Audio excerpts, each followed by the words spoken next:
Bagaimana seorang ustadz menjelaskan silsilah Syekh Hasyim Asy'ari dengan Kiai Haji Ahmad Dahlan. Awal-awal saya cuek aja, terus saya tonton terus tulisan, loh kok ini menarik sekali. Itulah kesan pertama dengan Ustadz Adi Hidayat. Kita tidak perlu satu organisasi, tidak perlu satu sekolah, tidak perlu satu guru, bertemu dalam satu titik, mukhlishina lahuddin. Mudah-mudahan titik itulah yang mempertemukan kita. Kenapa Kiai Haji Hasyim Asy'ari mendirikan NU 31 Januari 1926? Karena merasa ketika Muhammadiyah sudah tampil 14 tahun sebelumnya, itu beliau melihat di NU itu nggak muncul-muncul ulamanya.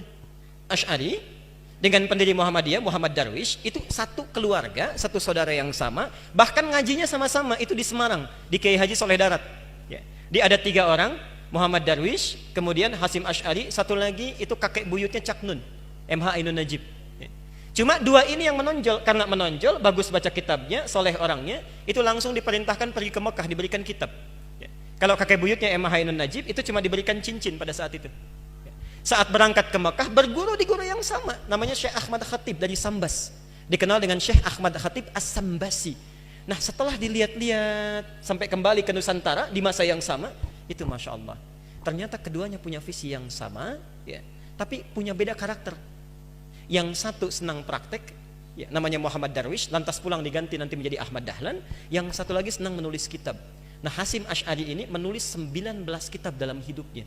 Kami punya itu koleksinya, ada 19 kitab.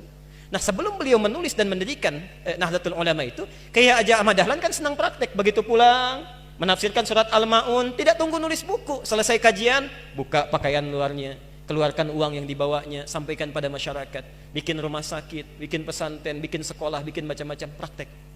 Hasyim Asy'ari mulai menulis. Saat meninggal Kiai Haji Ahmad Dahlan 1924, difikirkan oleh beliau, ini seorang sudah meninggal dunia, ulama belum bangkit, maka ditulislah kemudian kitab baru yang menjadi landasan lahirnya ormas baru disebut dengan Nahdlatul Ulama. Yang ingin saya sampaikan, kedua-duanya ini ternyata satu garis nasab yang sama, bertemu di Maulana Ishaq. Jadi kalau kita urutkan, maaf, Muhammad Hasyim Al-Asy'ari bin Abdul Wahid, bukan Kang Wahid yang ini ya, itu ada Gunawannya, ini lain. Bin Abdul Wahid bin Abdul Halim. Abdul Halim itu nama aslinya Pangeran Benawa, dikenal dengan Sultan Hadiwijaya, nama lainnya Joko Tingkir. Bin Abdullah bin Abdul Fattah bin Abdurrahman. Abdurrahman ini anaknya Sunan Giri, bukan Giri yang ini tapi. Nah, Sunan Giri ini anaknya siapa? Anaknya Maulana Ishaq. Nah, di Maulana Ishaq inilah nyambung nasabnya. Kiai Haji Ahmad Dahlan bin Kiai Haji Abu Bakar bin Kiai Haji Sulaiman bin Kiai Murtado bin Demang Jurang Juru Kapindo bin Demang Jurang Juru Sapisan bin Kiai Gerbek bin Maulana Ishaq. Siapa Maulana Ishaq ini? Maulana Ishaq ini adalah anaknya Ahmad Jumadil Kubra, salah satu wali yang dari 9 yang datang dari Mesir, dari 9 wali itu. Ahmad Jumadil Kubra ini siapa? Ini adalah salah satu wali yang punya 2 anak. Saya belum teruskan nasabnya. Anak pertamanya dibawa ke Nusantara, namanya Maulana Ishaq, melahirkan 2 ulama tadi. Anak keduanya lahir di Mesir, bernama Syarif Abdullah. Nah, nanti Syarif Abdullah inilah yang akan bertemu dengan salah satu anaknya Prabu Siliwangi. Prabu Siliwangi pemenah rasa menikah dengan Nyai Subang Larang, punya 3 anak. Anak pertama Walang Sungsang, lahir 1423. Anak keduanya Rara Santang, lahir 1426. Anak ketiganya Raja Sengara, lahir 1427.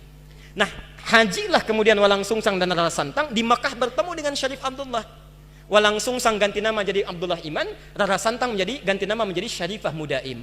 Jatuh cinta Syarif Abdullah dengan Syarifah Mudaim, menikahlah, pulang ke Mesir, tinggal 20 tahun, melahirkan anak bernama Syarif Hidayatullah. Berguru pada Syekh Ibnu Athaillah As-Sakandari. Pulang nengok kakek buyutnya, bertemu dengan Prabu Siliwangi. Saat itu tinggalnya ada di lingkaran Jati, maka dikenallah dengan saat itu dengan nama Sunan Gunung Jati. Nah, baik Ahmad Dahlan ataupun Hasyim Asy'ari itu berada di satu garis yang sama, dari Ahmad Jumadil Kubra bin Ali Zainal Al-Kabir bin Ali Zainal Abidin, keturunannya dari Al-Husain, Husain anaknya Ali, Ali suami Fatimah, Fatimah putri Rasulullah sallallahu alaihi wasallam. Tapi sampai hari ini tidak pernah Ahmad Dahlan disebut dengan Habib. Itu enggak ada. Kiai Ahmad Dahlan. Yang penting sikapnya seperti Nabi, tuturnya seperti Nabi, pandangannya seperti Nabi. Kullu mri'in bima kasaba rahin, itu pilihan kita semua.